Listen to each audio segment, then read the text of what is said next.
a lot of athletes could use more sleep in general, and improving the quality of their sleep as well is important. So it's not just about the duration, but also about the quality that can impact performance and, those kind of things.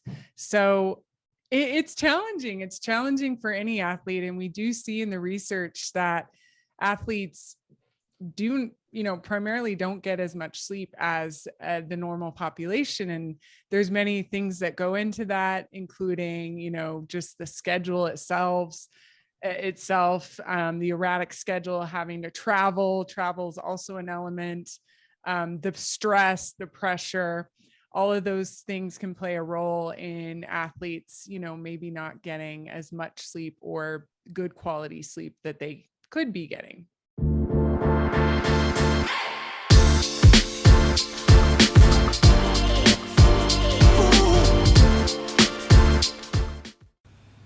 This episode of the Smart Athlete Podcast is brought to you by Cerebra.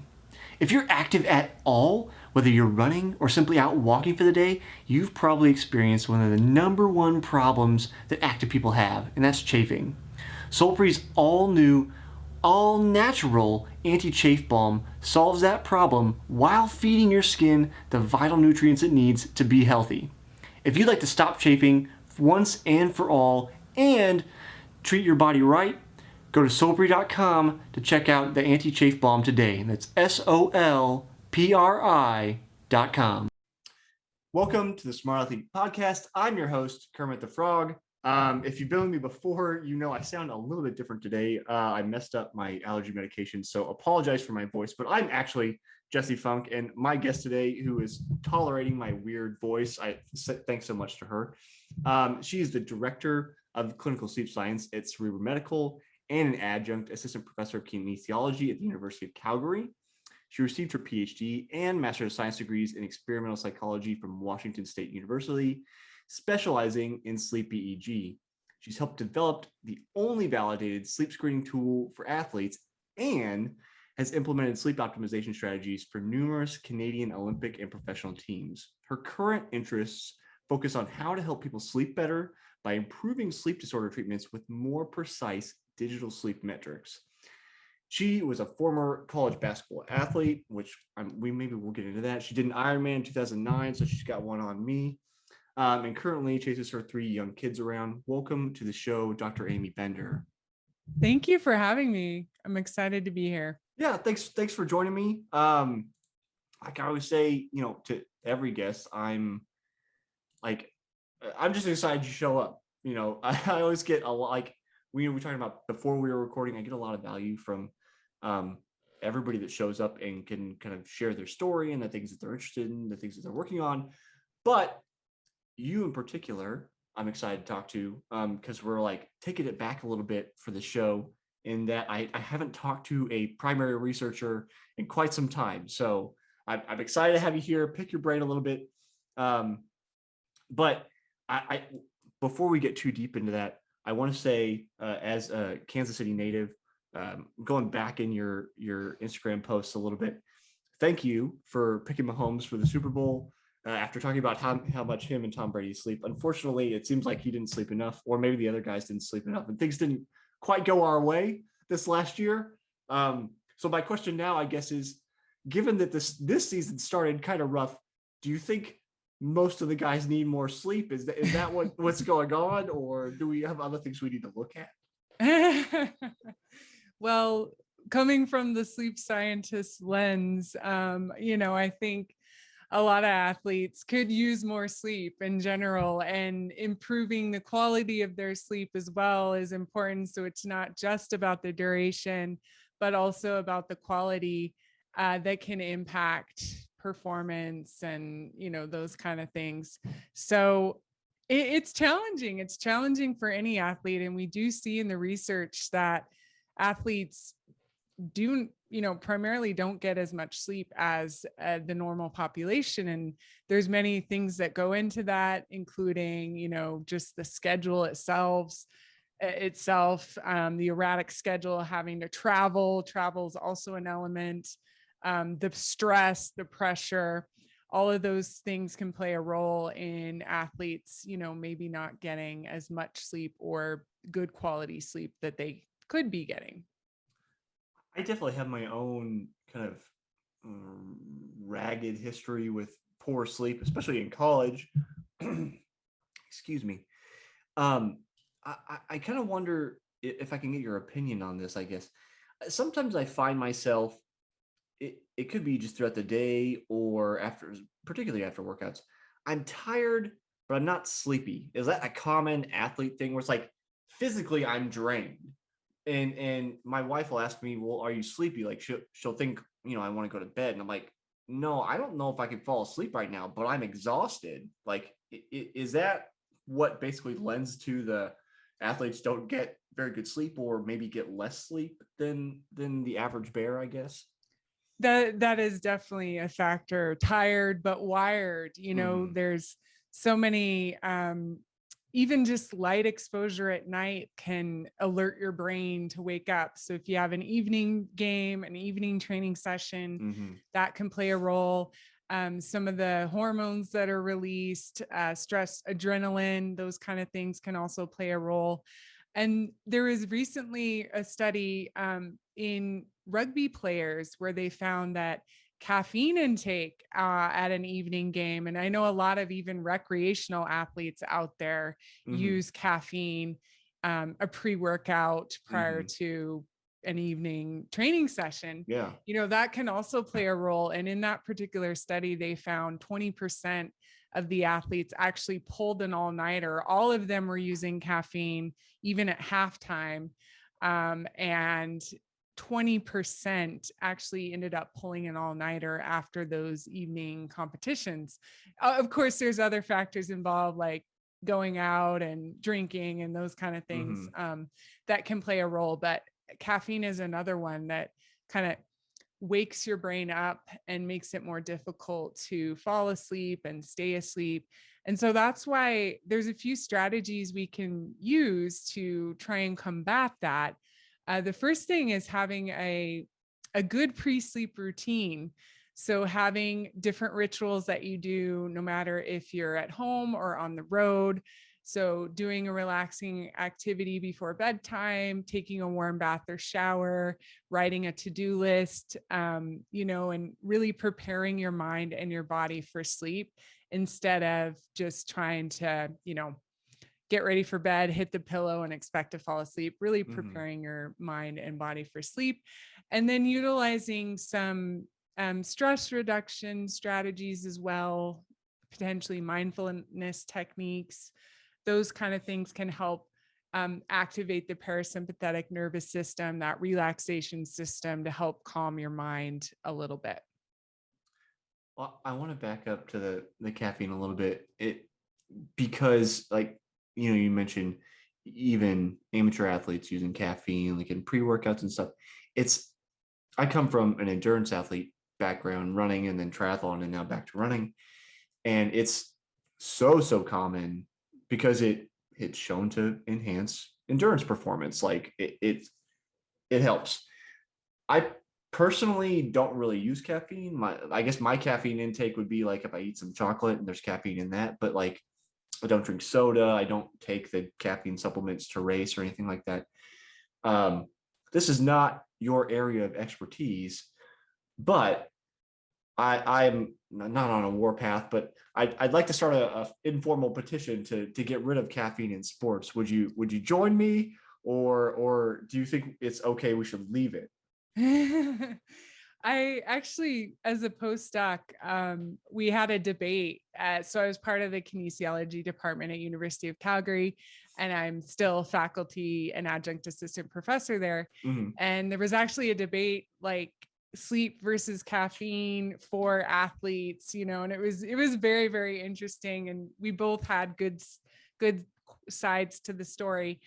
But I think it needs to be used more strategically. Bottom line, I don't think everyone should be using it. And there's been research to support this, actually, by one of my colleagues, Dr. Nancy Guest. And she did a study in athletes. I think it was quite a large number of athletes doing a cycling time trial. Mm-hmm. And they gave the athletes caffeine prior to this time trial. It was about an hour prior to the time trial. And they gave them varying doses. But what they found was that those who were slow metabolizers of caffeine, so there's different ways our bodies can metabolize caffeine based on genetics. And so there are slow metabolizers, there's kind of medium metabolizers, and then there's fast metabolizers of caffeine. And they found in those slow metabolizers, there was actually 14% poorer performance with these caffeine conditions compared to no caffeine at all. That's interesting. Yeah. So I don't think everyone should be using it. I mean, more research definitely needs to be done. It could be that these slow metabolizers would then benefit 2 hours later, potentially, because it takes them, longer to metabolize. So more research needs to be done. But I think kind of the blanket, like, oh, caffeine helps everyone, is just not true. Yeah. Oh, we'll try not to get too far down this rabbit hole, but it's so prevalent in, I'll say, society, in North American society, I guess I'll say. I can't speak for the planet. Soda, coffee, there's 90%, you could buy t-shirts about across like the world. Yeah, it's like caffeine slogans in lifestyles, like, I gotta have my cup of coffee to get started for the day. And like, if I don't have my cup of coffee, like I just am not going to be there. It's like, I was just, I see it with a bit of skepticism, I guess. And maybe it's just me trying to be different. And like you must not be a coffee drinker. Okay. I have tried coffee. People keep telling me it's a taste you acquire, and I keep trying, and I go, why would I want to acquire this taste? So I guess maybe I'll give you a primer on my background. I stopped drinking soda when I was 12, and haven't had a soda since. I'm now 32, because I wanted to be better at running. Now, this was probably misguided, but it's what I did. So that's kind of a little bit of the background, or my like bend against caffeine, because I'm just like, you can do it without it. You don't necessarily have to have it. But also I use it as a judge of, like, when we talk about like tiredness and sleepiness, I want to know, how tired am I actually? I'm not wired on caffeine, so I have this false sense of like everything's fine. I want to know, like, no, I'm pretty darn tired today. Like, maybe I should back off a little bit and try to be a little more in tune with how my body's feeling overall. Again, I could be entirely misguided, but that's kind of my bend or background, I guess I'll say. No, I completely agree. Caffeine can mask sleepiness. It helps block some of those sleepiness or neurotransmitters and stuff. So it definitely can block and mask that. And so that's exactly true. If you're sleeping 6 hours a night, or let's say you have poor sleep quality, it's easy to just drink some caffeine, but in reality, that's would probably be impacting you a lot different if you weren't having that caffeine. And it is a good cue without the caffeine to know, am I getting good sleep quality? Am I getting enough sleep? Am I sleeping during the right time? So it is a good tool, and just to be able to drink it strategically, not rely on it all the time. For me personally, I actually, during graduate school, I was drinking a ton of caffeine, a ton of coffee. And it wasn't until my third son was about 6 months old, where I'm like, I'm going to see what happens when I go off of caffeine. Which 6 months, maybe not be the best timing for that. But I went off of caffeine, and I love the taste of it. I love the taste of coffee. So I just kind of replaced it with decaf. And it took a while. It took a couple weeks for this to get out of my system. I was very, very tired. I would, maybe supplement with a black tea if I was super tired. and just gradually got off of it. And I just noticed such a huge improvement in my own sleep and my sleep quality, and even just, being less anxious from not having the caffeine. Right. So for me, I drink decaf primarily. I might have a green tea, I might have a black tea, I might have a single shot of regular espresso, so I'm not totally anti-caffeine. Right. But it is interesting, and I think it's worth people trying out coming off of it to see how that could impact their sleep quality and just their overall well-being. Sometimes I wonder about, I mentioned it's so accepted that like it's fine, just have some caffeine, get started. Like that's how you just get your day going. I wonder sometimes, like our own kind of cognitive bias about like this self-fulfilling prophecy, like an expectation that I will perform better if I take caffeine in this case, and therefore I continue to do it because I believe I'll perform better, regardless of whether I've actually figured out concretely that I do perform better. Like you continue that behavior just because you believe it's the right thing, not necessarily because you have like actual data or evidence to back up that assumption. I mean, that could go for anything, but just in this in particular.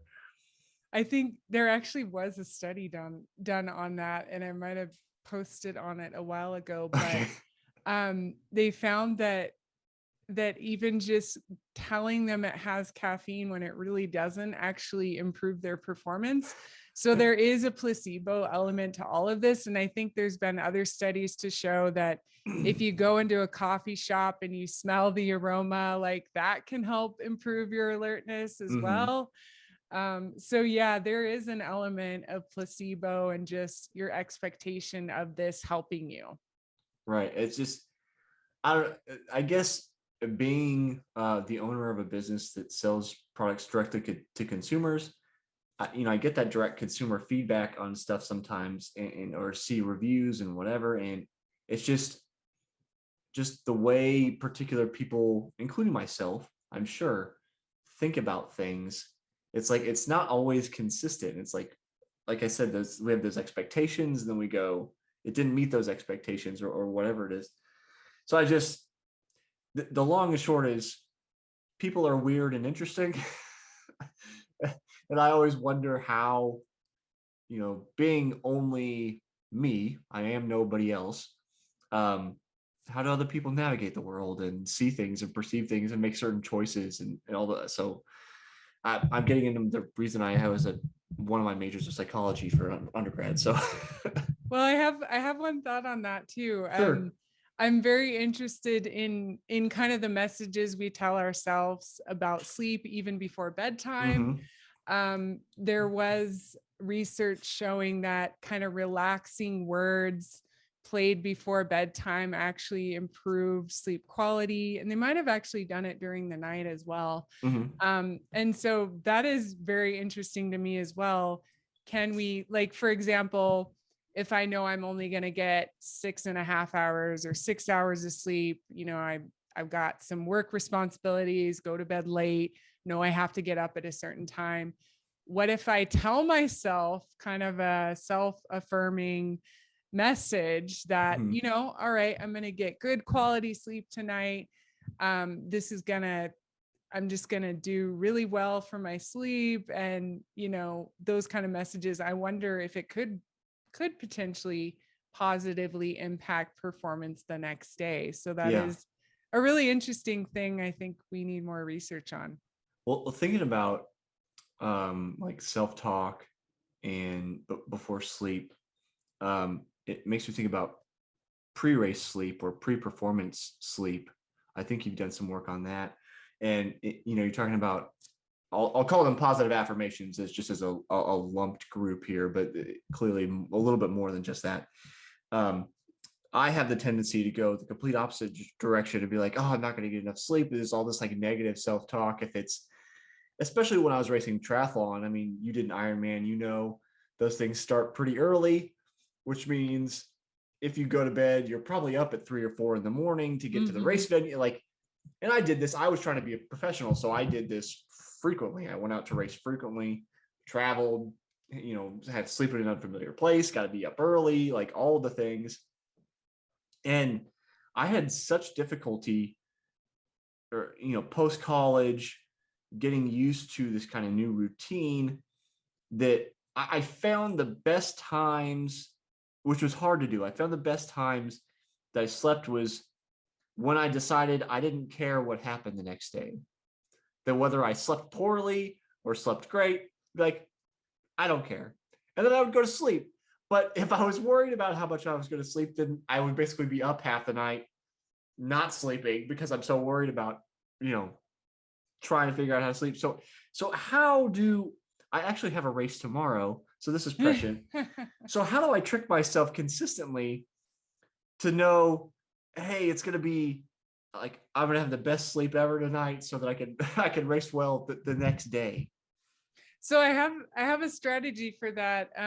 It's called banking sleep into that competition.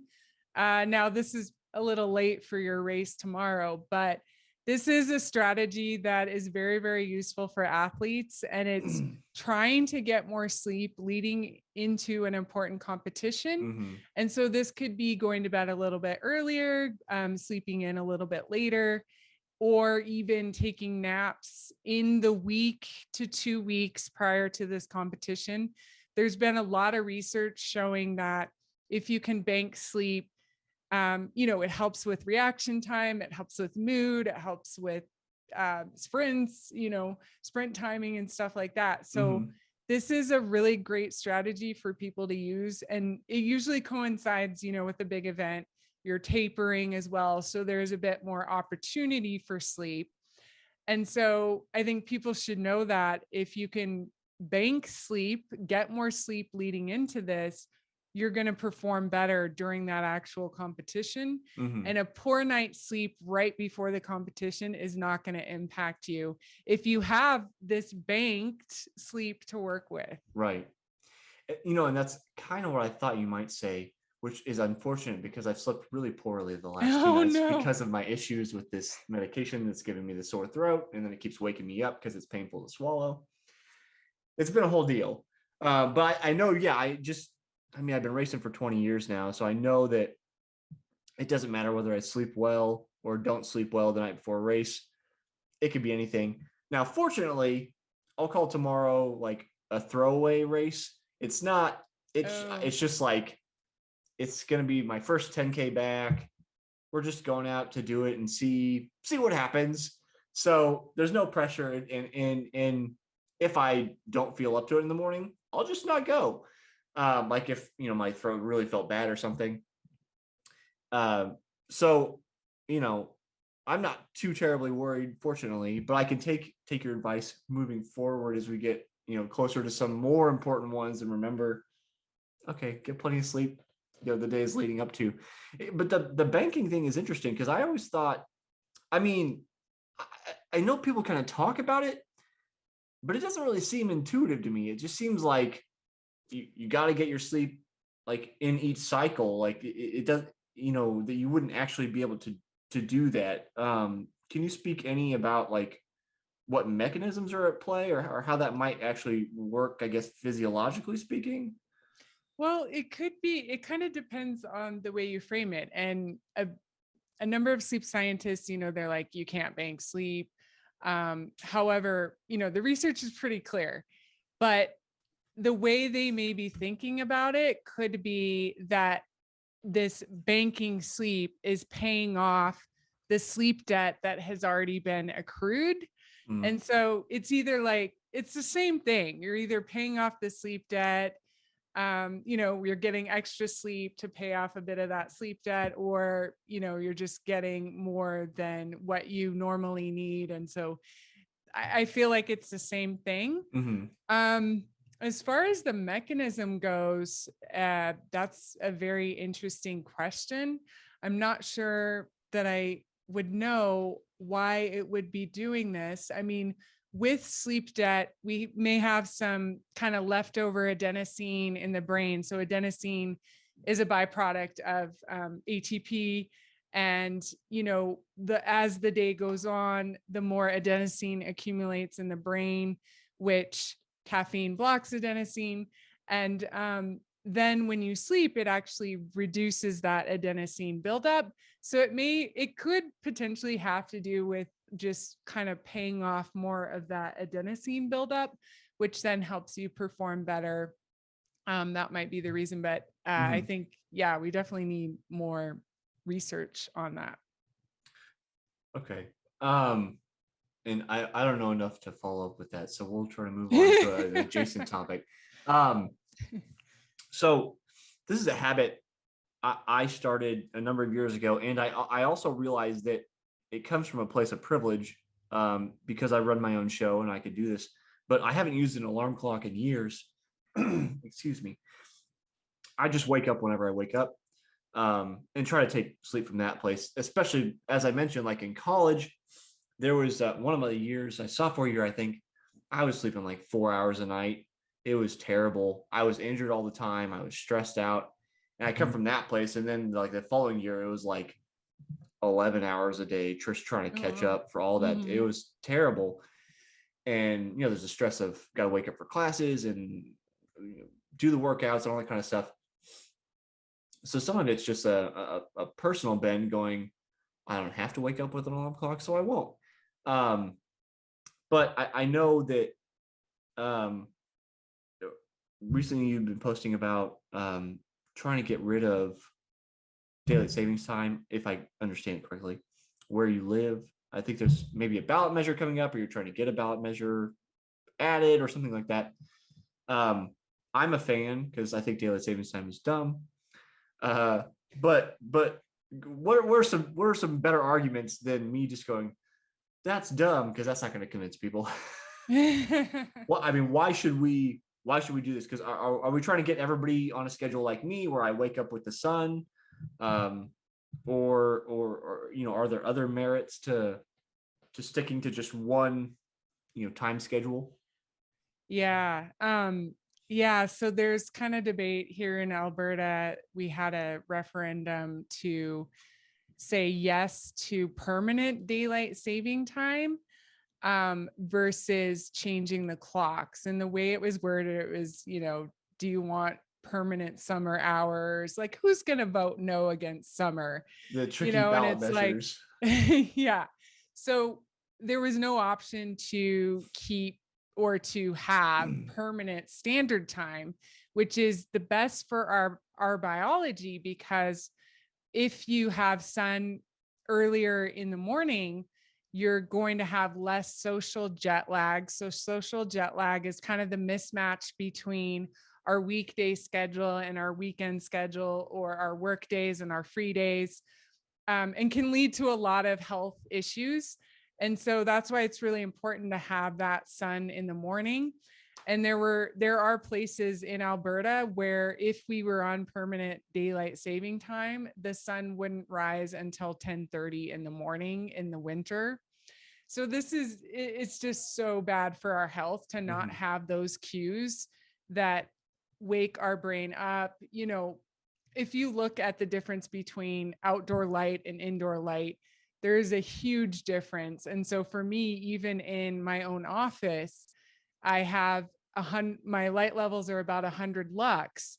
And when you go outside on a cloudy day, it could be as much as 1,000 times brighter outside, so actually, let me take that back. On a sunny day, it could be that much brighter. So, outdoor light from the clock, it helps regulate our circadian rhythms. It helps set our rhythms for the day. It helps regulate our sleep schedule. And so that's why it's important to advocate for permanent standard time. And the lesser of the two evils in this case was to vote no against daylight saving time and keep the current switching clocks back and forth, which is not good for us either. So, but in this case, it was kind of the best option. So yeah, light in the morning is really important to set our circadian rhythms, to reduce that melatonin that's happened overnight, and then to help us sleep better have us have better sleep quality at night too. So, like most of my questions, this will be somewhat meandering, and I apologize in advance. When I think about like our circadian rhythm and how light affects us and the movement of this, well, I'll say the movement of the sun, it's not strictly speaking true, but how we move around the sun, how it affects different parts of the planet, and then how it affects us. I think about like our place in nature, I guess, if I want to get like a little existential. And just like we seem in many ways, especially when you go into a city where nightlife is a thing, we seem to almost like fight against the kind of natural rhythm of day and night, and we build lights and we light up streets and we light up our homes and we do all of these things so that we have the ability to do more when the sun isn't out.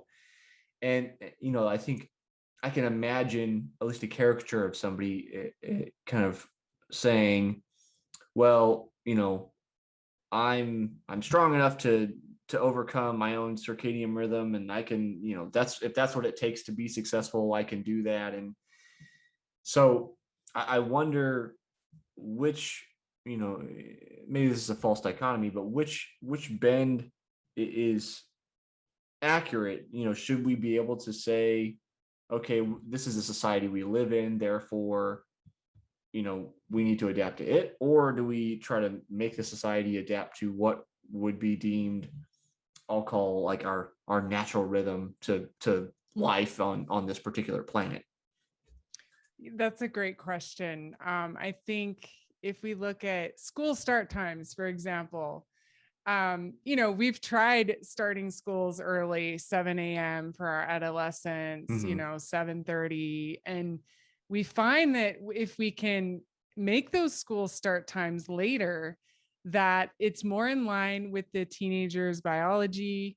They have better grades, they have less car accidents on the way to school, they have better mood, less mental health issues, so I think we've tried adapting and it's not working. And so now we're discovering that if we can be more in line with our biology, that's a good thing.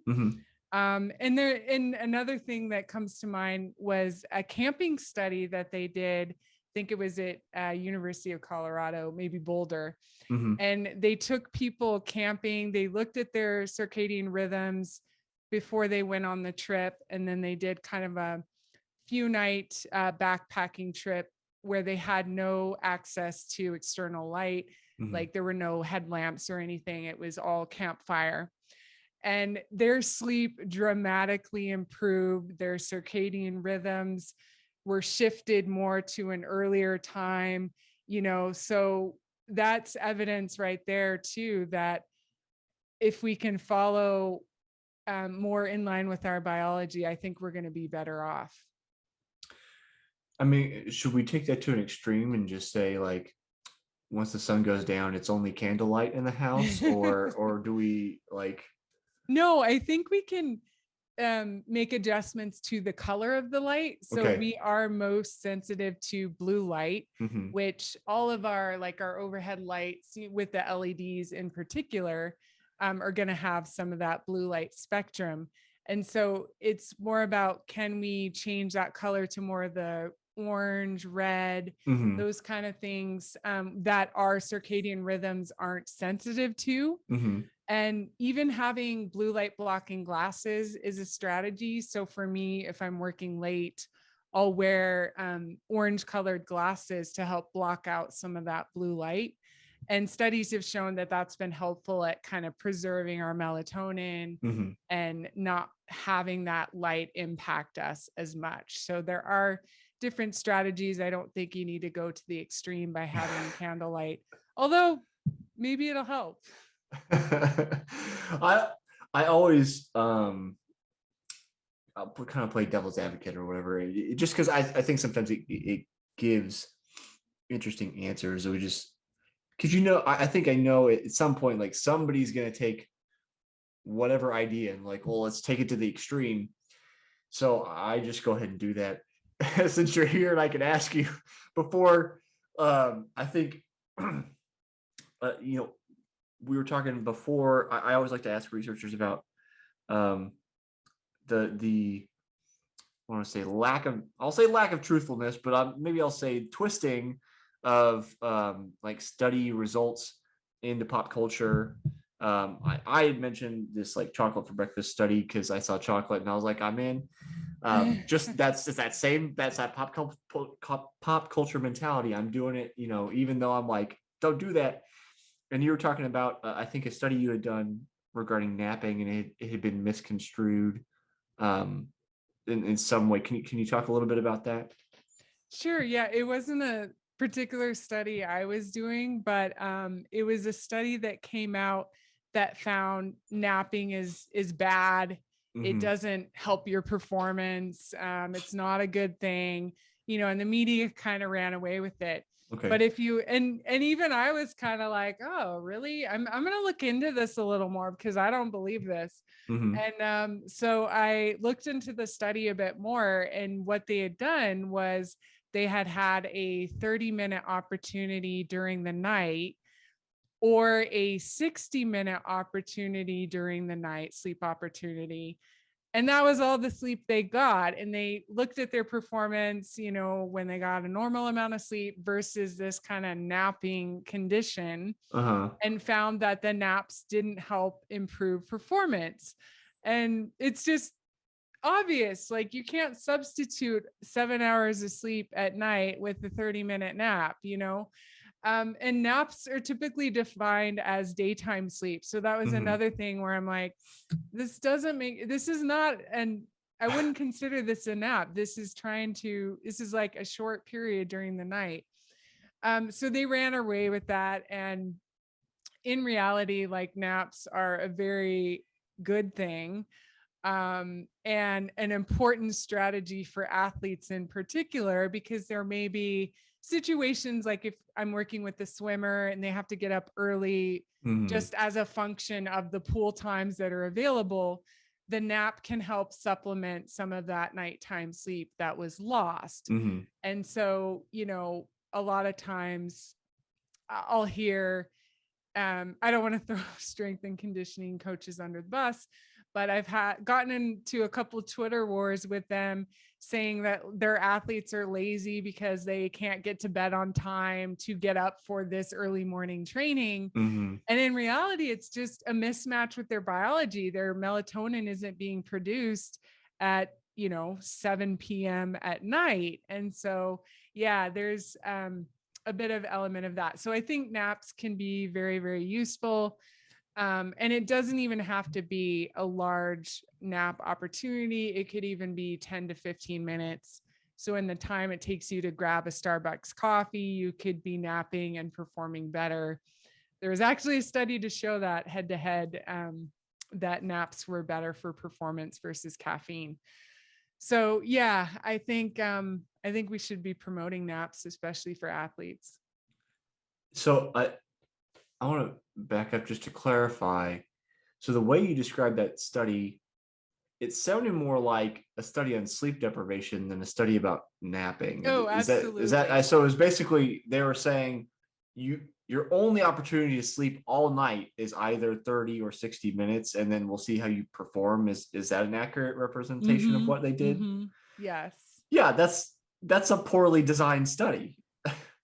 Yeah, I'm not sure. And I was trying to see if I could find the actual name. Like, Maybe we can put a link in the show notes. okay, yeah, I mean, yeah, if you send it to me, we'll definitely put it in the show notes, and everybody can take a look at it themselves. Oh, here, yeah. Let me see. Oh, it's called Slow Wave Sleep During a Brief Nap is related to reduced cognitive deficits during sleep deprivation. Um, so yeah, it was related to sleep deprivation, like you Okay, mentioned, but of course, like a 30-minute nap trying to replace 7 hours of sleep is not going to give you what you need. right. I would think like if, and I mean, it seems like the authors themselves, again, getting misconstrued. That's why I like to talk about it, because it's like the media will run away with something like it could be one person, it could be one journalist that puts this headline and it gets a bunch of press. So then everybody else just picks the headline and spins it and puts it in their own publication. And then you go, look at the source material. Like it's a sleep deprivation study. It's not about naps. I would think if we wanted to know about naps, it would be something closer to like, you have to control for subjects got 7 to 8 hours of sleep consistently over 2 weeks. One group was also allowed a 30-minute nap during the day and the other wasn't. So that, like everybody's getting their normal sleep, whatever that requirement is. And then also extra, which is what I would consider a nap. Like Yeah. And there's been studies that have done that. And yeah. Even if you're getting a normal amount of sleep at night, an added 10-minute nap is going to be beneficial for you because it's going to lead to boosts in mood, boosts in alertness, those kind of things. And so, yeah, that's why I like napping, even if I did get 7.5 hours of sleep last night. Yeah. Amy, before we run out of time, I have a question for you. I ask every single guest. Each year I have a different question, but this year's question is, how do we stay motivated after failing to reach a goal? Maybe like getting enough sleep. Yeah, I mean, the way I look at failure is, one of my favorite quotes is, failure is success if you learn from it. So I think that there's ways to learn from our failures. So for example, I guess if you take a sleep goal as an example, maybe you were aiming to get 7.5 hours of sleep per night. We didn't actually maybe talk about, we want to aim between 7 and 9 hours of sleep per night. Okay. Probably more on the lower, like 7.5, maybe the sweet spot. Okay. So if, like, let's say you had a goal this week to get 7.5 hours of sleep per night, but it just was not happening and you didn't meet that goal, like, you can evaluate what went wrong along the way and try to improve those areas. So it could be something like, I watched Netflix and just kept going and going and going, or I got into a rabbit hole on Instagram, so having something to mitigate that. So for example, a bedtime alarm, which you set every night an hour before bedtime. And that's kind of a cue for you. Okay, I got to put away the electronic devices. I got to start preparing for bed, so that could be something you could do to help in that failure. That's a good answer. Amy, if people want to see the research, catch up with you, any of that kind of stuff, where can they find all that? So I'm at Sleep for Sport, the number 4, on Twitter and Instagram. I also have a website, sleepintowin.com. I'm still kind of working on that, so it's not like it's up, you can go to it. But I'm still working on like creating content for that, so people can catch me at those spots. Thanks for hanging out with me today. Thanks for having me. It's been great.